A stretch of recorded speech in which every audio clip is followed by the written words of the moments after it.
नमस्कार दोस्तों, एक बार फिर से स्वागत है आपका दृष्टि आईएएस के पॉलिटी दिस वीक प्रोग्राम में। मैं हूं केवल आपके सामने। आज हम बात करने वाले हैं बीते एक सप्ताह में पॉलिटी से जुड़ी हुई जो महत्वपूर्ण खबरें थी उन पर क्या कुछ खास था जो परीक्षा की दृष्टि से महत्वपूर्ण है। हालांकि करंट अफेयर के लिए जो भी महत्वपूर्ण जानकारियां होती हैं हर दिन आपके सामने चैनल पर आती ही रहती हैं, लेकिन कुछ प्रमुख खबरें होती हैं जो सप्ताह के अंत में आपके लिए जानना जरूरी होती हैं। जैसे पॉलिटी के लिए हमने आपके लिए सेगमेंट शुरू किया पॉलिटी दिस वीक, हमने इसी तरह से इकोनॉमी दिस वीक शुरू किया आपके लिए, इसी तरह से हमने आपके लिए एनवायरनमेंट दिस वीक शुरू किया। तो ये हफ्ते में फ्राइडे को एनवायरनमेंट, सैटरडे को पॉलिटी और संडे को इकोनॉमी दिस वीक आता ही रहता है। और इसके अलावा जो बाकी प्रोग्राम है वो तो आते ही हैं, जैसे न्यूज ऑन मैप आता है जहां पर हम ज्योग्राफी को और बेहतर तरीके से मैप के माध्यम से समझते हैं। तो ये सारे प्रोग्राम आप देखते रहते होंगे। चलिए आज हम बात कर लेते हैं, जो हम जिन खबरों पर बात करेंगे वो कौन कौन सी हैं। पुट्टास्वामी बनाम भारत संघ वर्ष 2017। अब देखिए, पुट्टास्वामी बनाम भारत संघ अभी चर्चा में होने की जो बड़ी वजह है वो है न्यायमूर्ति पुट्टास्वामी का हालिया में निधन हो गया 98 साल की उम्र में, तो इस वजह से। उसके अलावा पराली दहन पर मौलिक अधिकारों की नजर से देखते हुए सुप्रीम कोर्ट ने क्या बात कही, ये देखेंगे। फिर इसके बाद आधार कार्ड और जन्म तिथि का प्रमाण, ये बात समझेंगे कि आखिर क्या जन्म तिथि के प्रमाण के लिए आधार कार्ड रहेगा या नहीं रहेगा। फिर उसके बाद लोक लेखा समिति, आखिर यह समिति क्या है और अभी यह चर्चा में क्यों रही, यह भी हम समझेंगे। शुरुआत करते हैं अपनी बात को, इसके पहले एक महत्वपूर्ण जानकारी कि दृष्टि आईएएस के जो करोल बाग सेंटर है वहां पे आईएएस जीएस फाउंडेशन हिंदी माध्यम का बैच 13 नवंबर से दोपहर 3 बजे शुरू हो रहा है। इसके लिए एडमिशन शुरू है। और इसके अलावा इंदौर में जो आईएएस जीएस फाउंडेशन है उसके लिए 11 नवंबर से बैच शुरू है और यहां पर भी एडमिशन शुरू है। शाम को 6:15 बजे का है और यह भी हिंदी मीडियम का बैच है। इसके अलावा जो बाकी सेंटर हैं जैसे कि प्रयागराज है, लखनऊ है, जयपुर है, वहां पर भी दृष्टि आईएएस के बैचेस चल रहे हैं। वहां पर भी आप चाहें तो जानकारी जाकर प्राप्त कर सकते हैं, या फिर ये नंबर है, आप इस पर फोन कर लीजिए 8750187501। इस नंबर पर आप कॉल कर सकते हैं। तो ये मुख्य बात थी। अब आ जाते हैं हमारे अन्य सबसे महत्वपूर्ण बात, जो कि सबसे महत्वपूर्ण इसलिए है क्योंकि ये खबर है। क्या है? पुट्टास्वामी बनाम, जिसको हम पुट्टास्वामी भी कहते हैं, पुट्टास्वामी बनाम भारत संघ, यह जो मामला है यह चर्चा में क्यों है। देखिए, जो हाल में इनका निधन हुआ 98 साल की उम्र में, तो किसी भी महत्वपूर्ण व्यक्ति का जब निधन होता है तो उनकी उपलब्धियों पर चर्चा तो होती है। तो आज राइट टू प्राइवेसी, हम जिस प्राइवेसी की बात करते हैं कि जिस प्राइवेसी के लिए हम मांग करते हैं या स्टैंड लेते हैं कि ये आवश्यक है या जरूरी है या होना चाहिए, इसके लिए हमारे पास अधिकार है, तो अधिकार कहां से आया और कैसे वो मौलिक अधिकार बना, उसमें इनका महत्वपूर्ण योगदान है। तो शुरुआत की बात करें तो ये तो शुरू में बेंगलुरु में के पास में इनका जन्म हुआ 1926 में, और कर्नाटक जो कि पहले मैसूर उच्च न्यायालय था वहां पर वकील थे, बाद में धीरे धीरे वहीं पर वो आगे चल के प्रैक्टिस करते रहे और आगे चल के यहीं पर कर्नाटक उच्च न्यायालय में ये जज बन गए, फिर रिटायर हो गए। लेकिन ये रुके नहीं, उसके बाद ये आंध्र प्रदेश पिछड़ा वर्ग आयोग में रहे और वहां पर उन्होंने विशेष रूप से कार्य किया पिछड़ा वर्ग आयोग के लिए। फिर उसके बाद आधार जब आया, आधार कार्ड आया, आधार संख्या आई, वहां पे देखा गया कि बहुत सारी बायोमेट्रिक जानकारी ली जा रही है, बहुत सारी जानकारियां उसमें शामिल हैं। तो ऐसे में इनको लगा कि निष्ठा के अधिकार का हनन होने की संभावना है। तो ऐसे में उन्होंने यह मामला लेके वो कहां जाते हैं, कोर्ट में जाते हैं, याचिका डाली जाती है। फिर उस याचिका के आधार पर यह, हालांकि इसे असंवैधानिक आधार कार्ड को नहीं कहा गया, लेकिन निजता के अधिकार की बात को अंतिम रूप से सामने लाया गया। शुरुआत की बात करें तो यह हुआ कि जब मामला गया तो जो न्यायमूर्ति थे उन्होंने यह बात कही कि देखिए, सार्वजनिक वितरण प्रणाली है जहां पे जो लाभार्थी हैं, कौन हैं, उनसे संबंधित जो आंकड़े हैं वो सरकार को पता चले, इसके लिए इस्तेमाल किया जा सकता है डेटा का, जो मौजूद डेटा रहेगा। इसके अलावा बाद में फिर मनरेगा के लिए भी कह दिया गया, एलपीजी कनेक्शन के लिए भी कह दिया गया। और उसके बाद 2017 के निर्णय के पहले जो अटॉर्नी जनरल ऑफ इंडिया के वेणुगोपाल थे, उन्होंने ये बात कही थी कि निजता तो एक अवधारणा ऐसी है जो एलिट क्लास की है। एलिट क्लास मतलब कि वह जो पैसे वाले लोग हैं, व्यापारी हैं, पहुंचे हुए लोग हैं, चाहे वह सामाजिक क्षेत्र में हो या राजनीतिक क्षेत्र में, पर उनके पास अपना एक वर्चस्व है, उपलब्धि है बहुत बड़ी। तो ऐसे लोगों के लिए निष्ठा महत्वपूर्ण हो जाती है। वो अपना जो डेटा है सुरक्षित रखना चाहते हैं, अपनी जानकारी गोपनीय रखना चाहते हैं। लेकिन जो व्यक्ति जिन्हें अभी कल्याण की जरूरत है, यानी कि कल्याणकारी योजनाओं की जरूरत है, उन योजनाओं का लाभ उन तक तब पहुंचेगा जब सरकार के पास उनका डेटा होगा। लेकिन यहां पर सुप्रीम कोर्ट ने यह बात कही कि जो मनुष्य है उसका गरिमापूर्ण अस्तित्व का अभिन्न अंग है निजता। तो निजता किसी भी क्लास से संबंधित नहीं है, ये सभी के लिए, अगर कोई मनुष्य है तो उसके लिए निजता का होना बहुत जरूरी है, और ये मेंटेन रखने की जिम्मेदारी सबकी है, सरकार की भी है। और इसीलिए इस बात को उन्होंने फंडामेंटल राइट में रख दिया, आर्टिकल 21 के तहत यह बात कह दी कि जो जीवन के अधिकार और व्यक्तिगत स्वतंत्रता के अधिकार का यह एक बाई प्रोडक्ट है। अब यहां पे देखिए, यह बात कह दी कि यह मौलिक अधिकार है, यानी कि अब आज की डेट में किसी की गोपनीयता, कहीं ना कहीं उसका डेटा का इस्तेमाल होता है गलत तरीके से, उसकी चाह के बिना, यानी कि वह एक चाहता नहीं था, वह अवांछना थी उसके अंदर, लेकिन फिर भी उसके डेटा का गलत उपयोग हुआ, उसका डेटा लिया गया, तो उसके लिए वो सुप्रीम कोर्ट जा सकता है, हाई कोर्ट जा सकता है। तो ये महत्वपूर्ण बात थी, और ये सिर्फ क्यों हुई? ये हुई इस वजह से क्योंकि पुट्टा स्वामी जी ने इस मामले को आगे बढ़ाया। तो यहां पे जो सुप्रीम कोर्ट ने निर्णय दिया, उन्होंने ये कहा, देखिए आप आज क्या करने वाले हैं, कहां जाने वाले हैं, किससे आप बात कर रहे हैं, क्या खाना खाने वाले हैं, आपकी जो निजी जानकारियां हैं, पर्सनल जितनी भी जानकारियां हैं, वो निजी से ही निष्ठा बना है, तो सब कुछ इसमें आ जाता है। तो ये बहुत कुछ है, बहुत लंबी लिस्ट है। अब यहाँ अकेले रहना भी निष्ठा के अधिकार में है, ठीक है। तो यहाँ पर निजी स्वायत्तता की सुरक्षा करता है, जीवन के सभी अहम पलों को अपने तरीके से जीने की आजादी देता है। अगर मुझे ये पता रहे कि जो मेरी प्राइवेसी है वो बनी रहेगी, मेरी जो निजी जानकारी है वो सरकार उसका गलत इस्तेमाल नहीं करेगी, भले वो आधार कार्ड में, तो मैं कुछ जो भी करूंगा डिसीजन चिंता मुक्त होके करूंगा, और मेरा जो एक रिजल्ट है, एक इस समाज में मैं कुछ करूंगा तो वो बेहतर ही करूंगा, यहां पर कुछ टेंशन नहीं रहेगी, कोई डर नहीं रहेगा, तो वो अच्छा उसे बेहतर करने के लिए प्रेरित भी करता है। अब यहां पे ये बात बहुत ही महत्वपूर्ण है कि अगर किसी व्यक्ति के बारे में, उसकी निजी जानकारी के बारे में किसी को पता चल जाए तो क्या करेगा? उस पर काबू पा सकता है। ब्लैकमेलिंग उसका एक बड़ा उदाहरण है। तो ऐसे बहुत सारी बातें हैं जो हमें इस निजता के अधिकार के अंतर्गत समझना और ध्यान में रखना जरूरी हो जाता है। हालांकि कुछ अपवाद भी है जिसमें कहा गया है कि डेटा का उपयोग किया जा सकता है, जैसे कि सबसे पहले राजकीय कार्यवाही में कोई विधायी जनादेश यानी कि कानून बनाकर देश की सुरक्षा का मसला हो, या कोई ऐसा कह सकते हैं शांति व्यवस्था का मसला हो, तो वहां पर हो सकता है, या कोई विशेष राजकीय उद्देश्य है जो वैध है, अवैध नहीं है, उसके लिए भी किया जा सकता है। या तो तीसरा एक तरीका है आनुपातिक होना, जैसे मान लीजिए कि कोई ऐसी आवश्यकता है, कोई ऐसी योजना है जहां पर लाभार्थियों को लाभ पहुंचाना है, तो उसके लिए डेटा तो बहुत सारा है सरकार के पास, लेकिन उतने ही डेटा का इस्तेमाल किया जाए जितने डेटा से काम चल सकता है, तो इसको हम कहेंगे आनुपातिक होना चाहिए। ठीक है, तो ये 3 तरीके हैं जिसमें निजता के अधिकार का हनन हो सकता है, यानी कि उसका डेटा का इस्तेमाल किया जा सकता है। ठीक है, चलिए पराली दहन और मौलिक अधिकार पे आ जाते हैं। हाल ही में सुप्रीम कोर्ट ने कहा है कि पराली जो जलाई जाती है और इसकी वजह से जो प्रदूषण होता है, देखा जाए तो यह मौलिक अधिकारों का हनन है। तो मौलिक अधिकारों का हनन इसलिए है क्योंकि देखिए वायु प्रदूषण होगा तो उससे स्वास्थ्य पर प्रभाव पड़ेगा, स्वास्थ्य पर प्रभाव पड़ेगा तो किसी का जो जीवन है, एक स्वस्थ वातावरण में रहने का उसका जो हक बनता है वह नहीं रह जाएगा, क्योंकि वातावरण स्वस्थ नहीं रहेगा, स्वच्छ नहीं रहेगा। तो यह मौलिक अधिकार का हनन करता है पराली का दहन। तो यहां पे पराली दहन मुख्य रूप से है क्या, पहले तो ये समझ लीजिए। ये जो पूरा का पूरा मामला है जिस संदर्भ में यह न्यायालय ने यह बात कही, वह मामला हरियाणा पंजाब के किसानों से संबंधित था कि जो फसल अभी हाल ही के समय में जैसे धान की है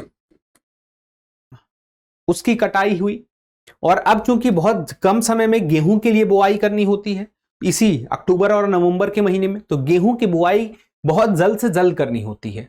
तो उसके लिए बेहतरीन तरीका यह लगता है कि जल्दी से जो पिछला उत्पाद था वह फसल कट गई, और उसके जो अवशेष बचे हैं जमीन में, शेष जो किसी काम के नहीं, तो उसको क्या करते हैं, आग लगा के जल्दी से जल्दी समाप्त करके अगली बुआई की शुरुआत कर देते हैं। लेकिन इससे क्या होता है, वायुमंडल में मीथेन, कार्बन मोनोऑक्साइड, वाष्पशील जो कार्बनिक यौगिक हैं, कार्सिनोजेनिक पॉलीसाइक्लिक एरोमेटिक हाइड्रोकार्बन, ये सब कुछ जाता है। अब इसके जाने से क्या होगा, सीधी सी बात है, वातावरण में जब यह फैलेगा तो स्वास्थ्य पर प्रभाव डालेगा।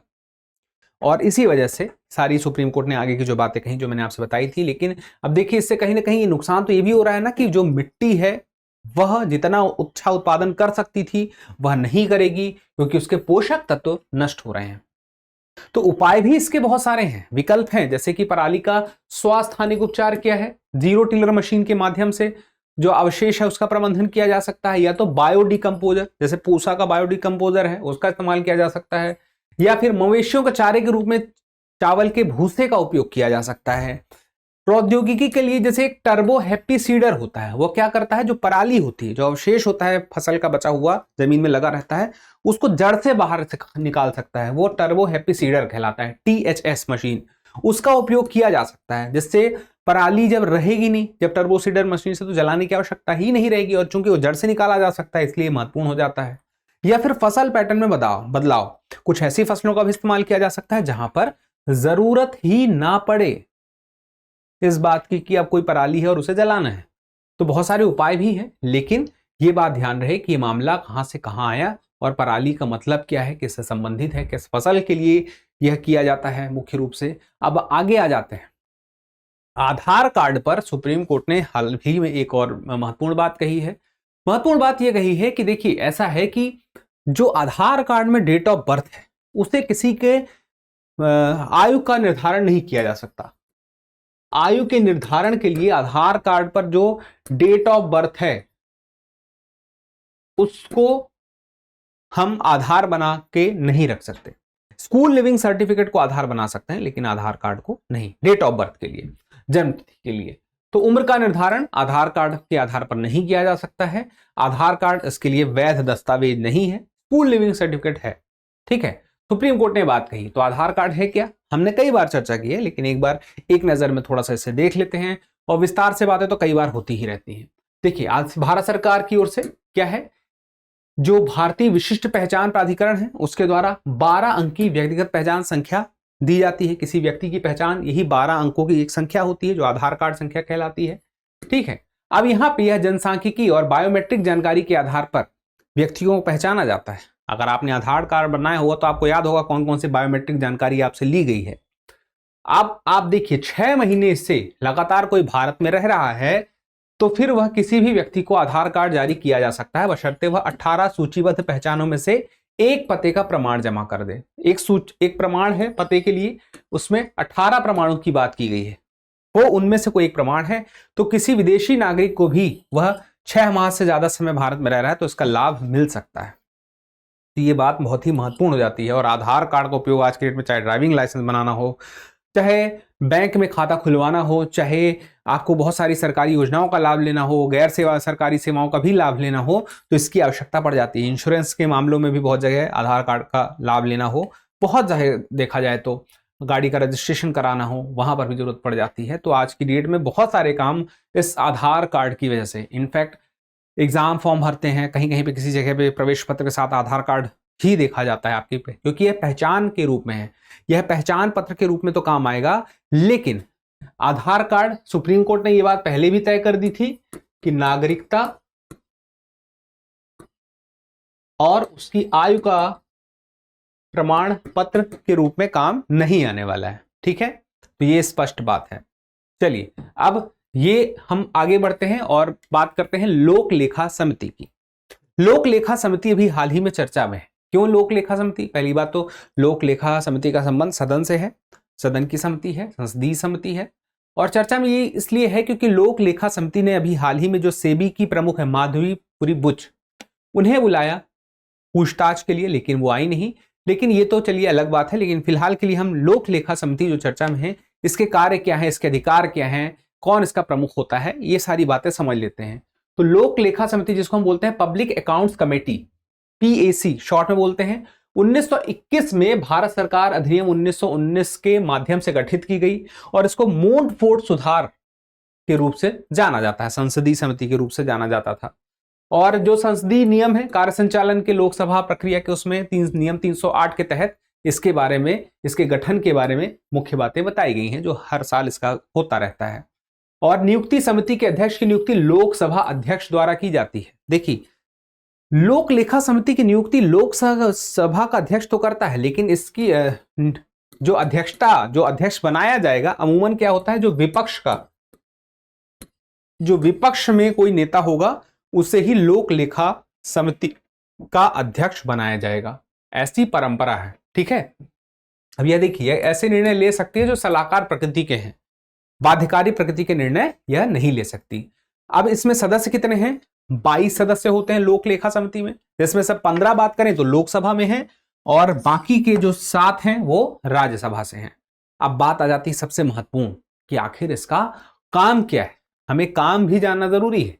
तो देखिए, जो सरकार के वार्षिक वित्त लेख व्यय हैं, सरकार के जो खर्चे हैं, उसकी यह जांच करती है। वह देखती है कि आखिर सदन ने जो राशि खर्च के लिए दी, वह क्या सरकार ने जो खर्च किया उसमें क्या कुछ मामला था, कितना ठीक था, कितना नहीं था, कहां, तो पूरी जांच करेगी, एक तरह से वेरीफाई करेगी खर्च को, ठीक है। तो राजस्व प्राप्तियों, सरकार के विभिन्न मंत्रालयों द्वारा जो व्यय है सबको वह देखती है। इसके अलावा जो संवैधानिक और वैधानिक इकाइयां हैं सरकार की, उनके भी खर्चों की यह जांच करती है। जो स्वायत्त निकायों के लेखों पर नियंत्रक और महालेखा परीक्षक के जो प्रतिवेदन होते हैं उनकी भी जांच करती है। तो संवैधानिक गैर संवैधानिक इकाइयों की भी जांच कर रही है, खर्चों की, सरकार के खर्चों की जांच कर रही है, पर्याप्त तरीके से जांच करती है और अपनी रिपोर्ट सामने लाती है। तो अब यहाँ पे कुछ बातें और जानना जरूरी है कि जो लोक लेखा समिति है, 3 वित्तीय संसदीय समितियां होती हैं, उनमें से एक है। 3 वित्तीय संसदीय समितियां होती हैं, तो एक तो पता चल गया लोक लेखा समिति, उसके अलावा एक है प्राक्कलन समिति और एक है सार्वजनिक उपक्रम समिति। और ये किस प्रकार की समिति है? वित्तीय संसदीय समिति है, ठीक है। तो 3 वित्तीय संसदीय समितियां हैं, लोक लेखा, प्राक्कलन और सार्वजनिक उपक्रम समिति। अब देखिए, स्थायी समिति की बात करें, 2 तरह की समिति होती है, स्थायी और अस्थायी। और ये जो संसदीय समितियां हैं, इनका संबंध अनुच्छेद भारतीय संविधान के 105 और 118 से संबंधित है। तो ठीक है, इनका संदर्भ 105 और 118 में देखने को मिल जाएगा। स्थायी समितियां क्या है? जो अनवरत प्रकृति की होती हैं, अर्थात इनका कार्य सामान्यतः निरंतर चलता रहता है और इन प्रकार की समितियों का पुनर्गठन वार्षिक आधार, देखिए समितियों का गठन वार्षिक आधार पर किया जाता रहेगा, लेकिन जो इनका कार्य है वो लगातार चलता रहेगा। एक ही प्रकार का कार्य होगा, एक ही विषय होगा जो बार बार चलता ही रहेगा एक क्रम में। और ये लोक लेखा समिति, प्राक्कलन समिति, सार्वजनिक उपक्रम समिति, SC/ST समुदाय के कल्याण संबंधित समिति, कार्य मंत्रणा समिति, विशेषाधिकार समिति, विभागीय समिति, ये सब कुछ है, लगातार अनवरत चलता रहता है, पुनर्गठन बस होता है। लेकिन अस्थायी समिति क्या होती है? एक विशेष उद्देश्य के लिए इसका गठन होता है। जैसे मान लीजिए किसी विशिष्ट विधेयक पर चर्चा करने के लिए कोई समिति गठित की जाए, तो वह अस्थायी समिति, एक विधेयक पर ही उसे चर्चा करनी थी, अब चर्चा खत्म हो गई, समिति का काम समाप्त हो गया, अब समिति का अस्तित्व तो नहीं रहेगा, क्योंकि उसे उसी एक विशेष विधेयक पर चर्चा करनी थी। तो यहां पर जांच समितियां जो होती हैं, मुख्य रूप से किसी मामले में जांच करना होती है, किसी घटना की जांच करनी होती है, तो जांच समिति का गठन होता है। सलाहकार समितियां किसी मामले में विशेष विधेयक पर कोई खास चर्चा के माध्यम से सलाह समझनी होती है उस समिति की, तो गठन होता है। तो किसी विशेष मुद्दे विषय से इनका संबंध होता है, लेकिन ये जो अस्थायी समिति होती है, ये लगातार इनका काम अनवरत चलता रहता है। ठीक है, तो आज के इन टॉपिक्स पर कुछ सवाल देख लेते हैं। सबसे पहले सवाल नंबर 1 है, तो यहाँ पे 1 लिख देता हूं। तो सवाल नंबर 1 का उत्तर बताइएगा, पुट्टा स्वामी बनाम भारत संघ मामला किससे संबंधित है? निजता का अधिकार, भूल जाने का अधिकार, समानता का अधिकार, या इनमें से कोई नहीं। फिर उसके बाद अगला सवाल है सवाल नंबर 2। तो सवाल नंबर 2 का जवाब बताइए कि हाल ही में पराली जलाने को सुप्रीम कोर्ट ने क्या माना है? अनैतिक माना है, अपराध माना है, या सी मौलिक अधिकारों का हनन माना है, या डी इनमें से कोई नहीं। अगला सवाल है सवाल नंबर 3। सवाल नंबर 3 का जवाब देना है आपको और बताना है कि लोक लेखा समिति में सदस्यों की संख्या कितनी है? 7 है, 15 है, 22 है, या 25 है? तो इस सवाल का जवाब आप कमेंट करके जरूर बताइएगा, क्योंकि जब आप हमें जवाब देते हैं तो हमें और बेहतर करने की प्रेरणा मिलती है। फिलहाल के लिए इतना ही, जल्दी मिलते हैं अगले एपिसोड में। तब तक के लिए स्वस्थ रहें, मस्त रहें, पढ़ते रहें। धन्यवाद। डियर व्यूअर्स, अपने एग्जाम की तैयारी को और बेहतर करने के लिए हमारे चैनल को लाइक, शेयर और सब्सक्राइब करना न भूलें।